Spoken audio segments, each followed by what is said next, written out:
Hello everyone, welcome back. Today we'll be doing with chapter 9 wildlife. Okay, we'll be doing with the second part, that is we'll be discussing about how we need to conserve our animal life, okay, the fauna of our country.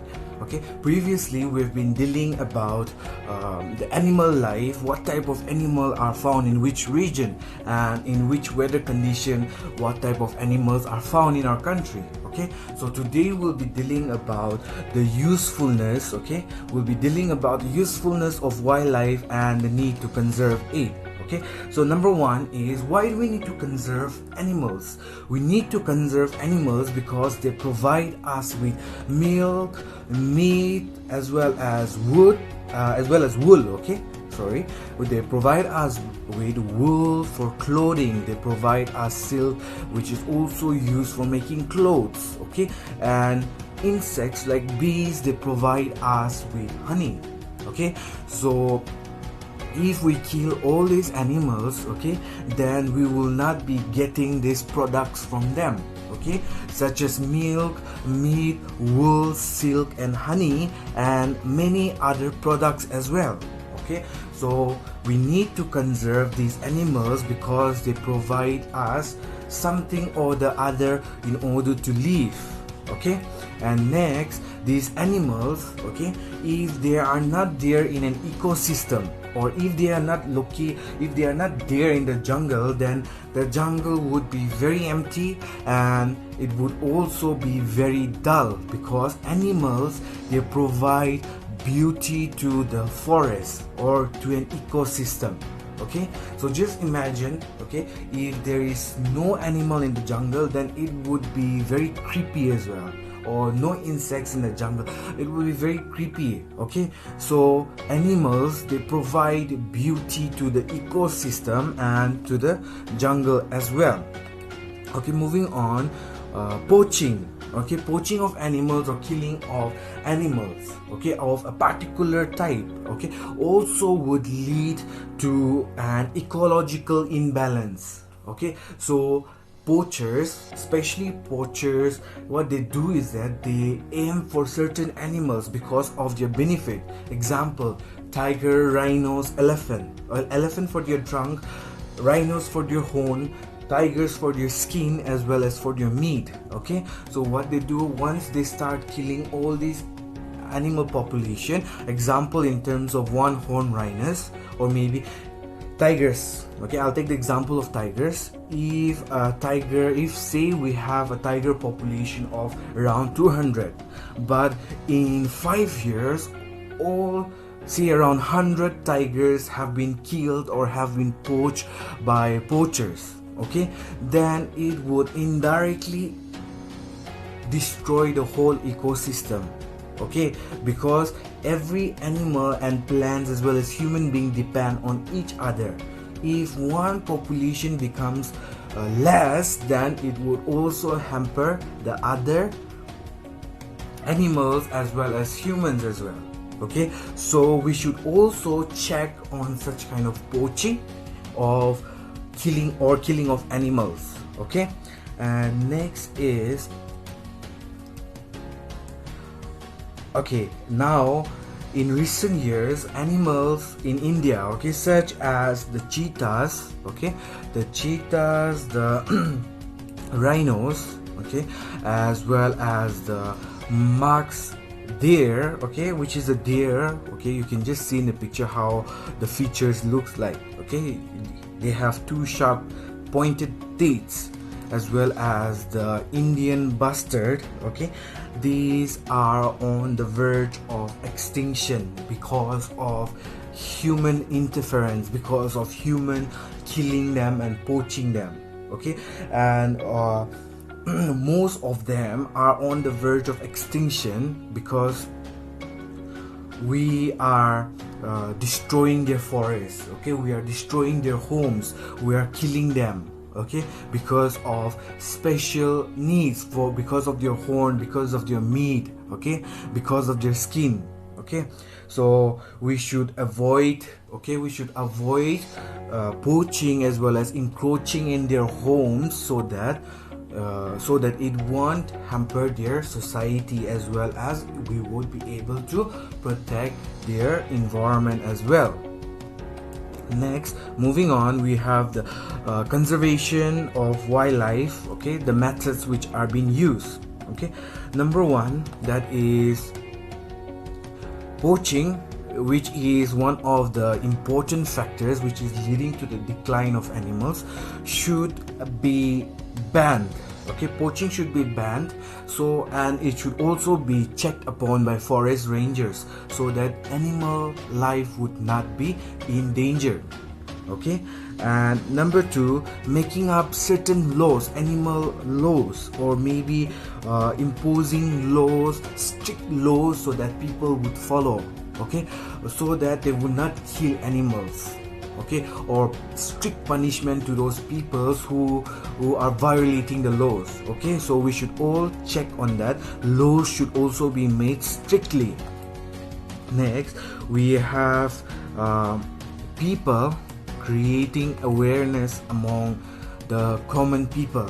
Okay, unless and until we create awareness among people, they will not know the value of wild animals. They would not know the value of flora and fauna in an ecosystem. Okay, so we should give them timely awareness by going to the villages, by going to the rural areas. Okay, and informing about poaching, informing them about why killing of animals should not be done. Okay, they should be made aware. Okay, unless and until they know, okay, they don't unless and until we don't give them awareness, they will not know, and they will go on killing the wild animals. Okay, and cutting down the plants. Okay, so awareness is a must. Next, prevention and preservation of their natural habitat. We should preserve, okay, as well as protect their natural habitat. And the last is demarcating national sanctuaries, national parks. Okay, these are reserved areas where wild animals and plants should be preserved so that they will not go under extinction. Okay. Okay, so moving on, we will be dealing with the conservation of biodiversity. Okay, conservation of biodiversity is very important because we need to conserve both plants and animals, because if they run out or if they get extinct, then it will possess a threat and problem to the humankind as well as all the animals and plants life as well. Okay, but when we see, okay, we have already lost around 20 species of plants or more than that.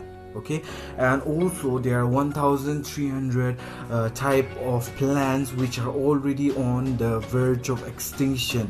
Okay, so maybe in around 60 to 100 years, okay, all these 1,300 species of plants may also come to an extinction. Okay, so we should try to preserve as well as protect our environment, our ecosystem, by preventing cutting down of forests, okay, or poaching of animals. Okay, so the best way is to preserve our ecosystem in order to protect as well as conserve our plant life as well as our animal life as well. Okay, today what we are doing is we are establishing projects, okay, in order to conserve animals such as the tiger, which is known as the Project Tiger, which was initiated by the Indian government to protect the population of tigers, okay, as well as Project Rhinos. Okay, tiger and rhinos are endangered, are on the verge of extinction because of human interference, and so in order to increase their population, the government has initiated Project Tiger as well as Project Rhino in India in order to protect as well as preserve these animals. Okay, there are about 16 tiger reserves in India, okay, where they preserve as well as protect the tiger population in India, okay, which is a great initiative which was made by the government, and also because of which the population of tigers are increasing slowly by slowly. Okay, and at present, okay, at present there are 480 wildlife sanctuaries in India and 86 national parks, okay, which houses place for protection. Okay, so what is a national park? Okay, a national park is a large area where several ecosystems exist freely and are not disturbed by human exploitation and occupation. Okay, so here, so a national park, okay, it is a very large area where both plants and animals are preserved, okay, and no human interference is there. Okay, only forest rangers will try to assess as well as look over this particular area so that they will be able to preserve and look after indiscriminate killing of animals, such as they will look after poachers, okay, who come in this reserved area and try to kill animals. Okay, so a national park is like a demarcated area where both plants and animals are being preserved and looked after by humans. Okay, next we have the wildlife sanctuary. Okay, so wildlife sanctuary is also almost like a national park. Okay, but here, okay, they have a demarcated area, but people can take their livestock for grazing in these areas. Also, the people can take their needs, okay, they can take their needs from the forest as well. A small portion of, they can collect small portion of plants, herbs, okay, or maybe some varieties of trees from these wildlife sanctuaries, okay, where human can also live inside this sanctuary. Okay, whereas a national park is a very reserved area, okay, which is only looked by forest rangers. But when we talk about wildlife sanctuary, it is a demarcated area, but people can bring their animals for grazing, such as cows, goats, sheep for grazing into this area, as well as they can take things from the forest as well. Okay, and okay, government measures to protect wildlife. Okay, the government has been doing a lot in order to preserve as well as protect the wildlife of our country. Okay, the first instance would be the government has already set up a huge number of biosphere reserves, okay, which is a demarcated area as well, which protects both flora and fauna. Okay, they set up the national parks, okay, and sanctuaries, okay, in India. And next is they try to take up regular census of endangered species, such as they will take GPS, okay, or maybe they will go marking them at a regular basis in a reserved area, so that they would check whether they are still alive and how many amount of animals have been multiplied in how many years. Okay, so they will go and take a census count of the animals, okay, in terms of tigers, lions, okay, in the reserved areas. And the next, okay, killing of wildlife has been banned by the government of India. Okay, killing of wildlife has been banned by the government of India, and special forest officers have been appointed to catch the law-breaking and animal hunters.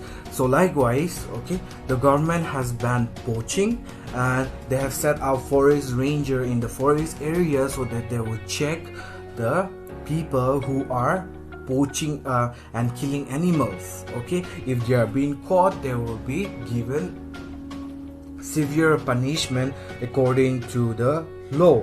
Okay, so we should protect and conserve our animals so that we would also, our country would also flourish. Okay, because these animals play a very crucial role in our ecosystem as well. Okay, that's all for today. With this, we come to the end of the chapter, and here is a work that you will have to do. So there is an MCQ which is there in your page 147. Okay, so write it in your notebook and even write the answers for these questions in your notebook, and then send me in my number.